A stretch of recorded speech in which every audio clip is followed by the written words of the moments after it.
Anong platform? Tapos kung kasal po ba kayo? 2013 po kami nagkakilala, kinasal po kami, sir. Na may ano po tayo dito po. Anong platform ang gamit na nakipag-ugnayan ka no? Paano mo nakita? Anong platform? WeChat, Facebook? QQ po. Ano naman? QQ. QQ po, Chinese online app po. Pwede kang mag-chat. Pwede kang mag-click.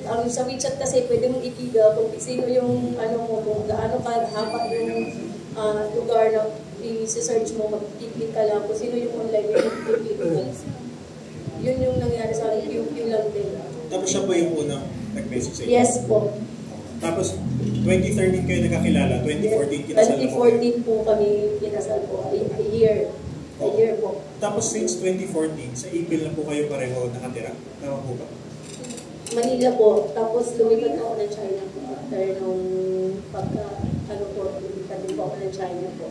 Meron po kami mga legal documents po. Okay. So 2014, dito po kayo sa Manila nakatira. Tama po ba? Tapos kailan po kayo lumipat ng April sa Zamboanga?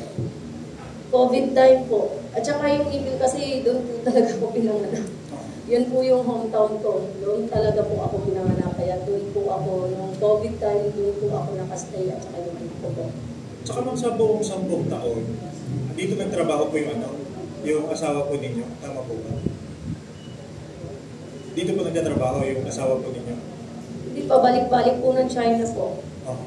Pero same po, parehong company po ba yung pinagtatrabahuan niya simula nang nakilala niyo po siya hanggang ngayon? Yung company po, hindi lang kasi yan siya naka-engage dyan sa company na yan. Since when po?